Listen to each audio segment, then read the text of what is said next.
안녕하세요. 클릭해주셔서 감사합니다. 동물에 대한 다양한 이야기를 하는 점순이네 동물기입니다. 오픈 기념 그 38번째 주제는 고슴도치에 관한 여러 가지 사실들입니다. 그럼 지금부터 시작합니다. 고슴도치는 전 세계에서 발견되는 야행성 포식자예요. 포식자 치고는 좀 많이 귀엽게 생기긴 했지만요. 17종의 고슴도치가 지구에서 우리와 함께 살고 있으며 고독을 즐기는 이 친구들은 사막, 공원, 그리고 여러분의 집 뒷마당 등 어느 곳에나 집을 짓고 살 수 있습니다. 그리고 이들은 먹이를 구하러 나갈 때 뾰족한 가시와 몸을 동그랗게 말 수 있고 구르고 떨어져도 멀쩡한 내구성과 같은 능력을 이용하여 자기 자신을 보호합니다. 누구보다 더 끈질기게 물고 늘어지는 입부터 뱀의 독을 물리치는 타고난 능력까지 고슴도치에 대한 가장 매혹적인 사실들을 점순이와 함께 알아보아요. 고슴도치가 독특한 포식자라는 건 잘 알려져 있지 않습니다. 고슴도치를 뜻하는 영어 단어는 헤지호그인데 이 이름은 그들의 행동 형식에 따라 지어졌습니다. 고슴도치는 먹이를 잡을 때 울타리처럼 둘러진 수풀이나 나무에 꼬리를 박은 듯 있다가 좋아하는 먹이, 벌레, 지네, 새알, 달팽이, 쥐, 개구리, 그리고 뱀 등이 포착되면 액션에 들어갑니다. 그리고는 돼지와 비슷한 주둥이로 온갖 소리를 내죠. 긴 주둥이는 이 친구들이 뛰어난 후각을 가질 수 있게 만들었고 구부러진 발톱은 땅속에 있는 먹이도 잡을 수 있는 능력을 줬습니다. 고슴도치 무리를 찾을 수 있을 거라 기대하지 마세요. 철저한 외톨이, 고슴도치는 짝짓기를 위해서만 다른 누군가를 만날 뿐입니다. 번식기의 수컷이 암컷을 만나면 수컷은 짝짓기 의식과 같은 행동을 합니다. 암컷의 주위를 계속해서 돈답니다. 긴 의식과 달리 수컷은 짝짓기가 끝나면 바로 떠납니다. 그러면 약 한 달 후에 암컷은 넷에서 6마리의 새끼를 낳겠죠. 암컷 역시 새끼들과 오랫동안 집을 공유하지는 않습니다. 젖을 떼고 나면 암컷도 집을 떠나며 새끼들은 약 4에서 6주 동안 남겨진 집에 살다 모두 독립합니다. 고슴도치는 다양한 환경에서 살 수 있습니다. 전 세계에는 17종의 고슴도치가 있는데 이 친구들은 아시아, 유럽, 아프리카와 같은 구대륙 출신이지만 뉴질랜드와 같은 뜬금없는 곳에 번성해서 자리를 잡기도 했습니다. 얘네들은 숲, 사막, 사바나, 공원, 심지어는 사람들의 집마당에서도 살 수 있는 적응력을 갖췄어요. 살아가는 곳에 따라 만드는 둥지의 모양도 다른데 작은 덩굴이나 바위 밑에 둥지를 틀기도 하고 주위에 아무것도 없으면 땅에 굴을 파고 살기도 한답니다. 고슴도치의 가장 오래된 친척은 1억 2,500만 년 전에 살았습니다.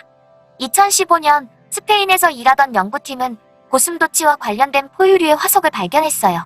이 화석은 중생대 포유류에서 척추와 같은 구조를 발견한 첫 번째 사례이기에 특히 중요했죠. 이 동물의 크기와 가시를 구성하는 케라틴 구조의 존재 때문에 과학자들은 이 화석을 쥐와 고슴도치 둘 모두에게 연관성이 있는 동물이라 생각하게 만들었어요. 고슴도치는 가시라는 갑옷을 기본으로 장착하고 있습니다. 이 친구들은 가시 때문에 아주 특징적인 외모를 가지고 있죠. 그런데 고슴도치의 등과 옆구리를 덮고 있는 가시는 사실 케라틴으로 이루어진 변형된 털이에요. 평균적으로 성체 고슴도치는 5,000에서 7,000개의 가시를 가지고 있어요. 가시에는 목성도 없고 미늘이 있는 것도 아니며 포큐파인의 가시처럼 잘 빠지지도 않죠. 이 친구들의 가시는 피부에 단단히 박혀 있습니다. 그리고 얘네들은 새끼 때부터 가시를 갖고 태어납니다. 일부는 피부 밑에 숨겨져 있고 밖으로 나와 있는 가시에는 얇은 막이 덮여 있어요. 어린 친구들의 가시는 정말 부드러운데 나이를 먹어감에 따라 점점 딱딱해집니다. 고슴도치는 자신을 보호하기 위해 공 모양으로 몸을 말 수 있어요. 위협을 느끼거나 겁을 먹으면 밤송이와 같이 동그랗게 몸을 웅크리죠. 이런 보호수단 때문에 오솔이나 여우 같은 고슴도치 포식자들에겐 다른 동물보다 덜 매력적인 먹잇감이에요.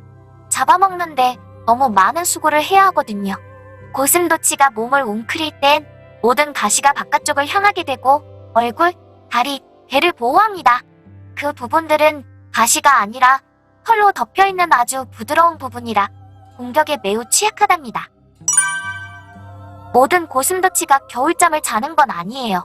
이 친구들은 전 세계의 다양한 기후에서 살기 때문에 몇몇 종들은 추운 겨울을 나기 위해 겨울잠을 자야 합니다. 반면에 사막에 사는 고슴도치는 1년 내내 깨어있거나 온도가 떨어질 때만 잠시 무기력증에 빠질 뿐이죠. 가장 추운 지방에 사는 친구들은 6개월 동안 동면을 하기도 해요. 겨울잠을 자는 고슴도치는 잠에 들기 전 몇 주 동안 지방을 착실히 체내에 저장합니다. 뭔가 부족하다 싶으면 깨어나 다시 먹이를 먹고 다시 동면에 들어가기도 해요. 하지만 얘네들은 자신의 생체 스케줄을 조정할 수 있어서 겨울이 좀 따뜻하다 느끼면 동면을 건너 뛸 수도 있답니다. 고슴도치는 자기 침을 가시에 발라요. 이런 행동은 무척 특이한데 독소나 다른 자극적인 물질을 씹고 핥아서 거품을 내고 그걸 가시와 피부에 바릅니다. 아직 그 어떤 과학자도 얘네들이 왜 이런 행동을 하는지 정확하게 아는 사람은 없어요. 단지 포식자로부터 보호하기 위한 행동이거나 아니면 짝짓기나 의사소통에 관련된 행동이라고 추측만 하고 있을 뿐이죠. 고슴도치들은 뱀의 독에 면역입니다. 이 친구들은 뱀독의 자연적인 면역력을 제공하고 그것을 중화시킬 수 있는 단백질을 가지고 있어요. 주머니 쥐, 꿀, 오소리, 돼지와 같이 독의 내성이 있는 동물들과 비슷하게 수렴 진화를 한 거예요.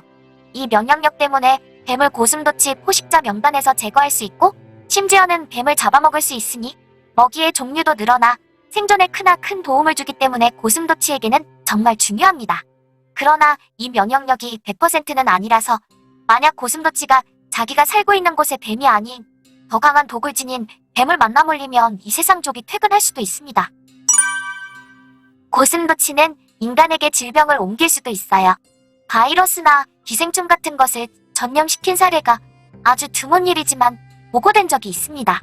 보통 고슴도치를 반려동물로 키우는 사람들에게 보여지는데 이름도 어려운 심각한 질병을 초래하는 바이러스뿐 아니라 다른 동물들에게도 흔히 발견되는 벼룩, 진드기, 이와 같은 기생충을 사람에게 옮길 수 있답니다. 하지만 청결하게 생활 환경을 정리해주면 이런 일은 거의 없어요. 기타 등등.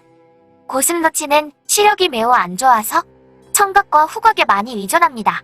그리고 그 안 좋은 시력마저도 그들의 야행성 생활 방식에 적응하기 위해 야간 특화되어 있습니다. 우리나라나 유럽이나 과거에는 고슴도치가 가시를 이용해 과일이나 채소를 모은다고 생각했어요.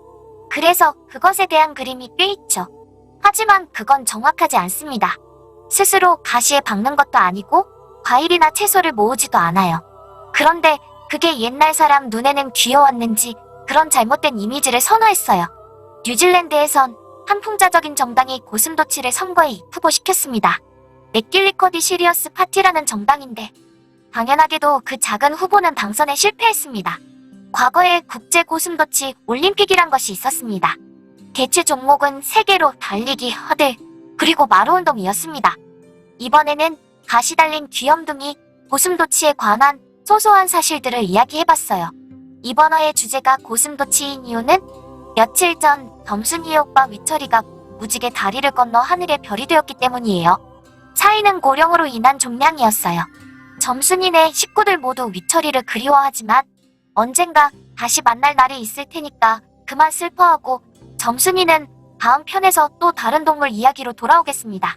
구독과 좋아요는 더 좋은 영상을 만드는데 큰 도움이 됩니다. 지금까지 시청해주셔서 감사합니다.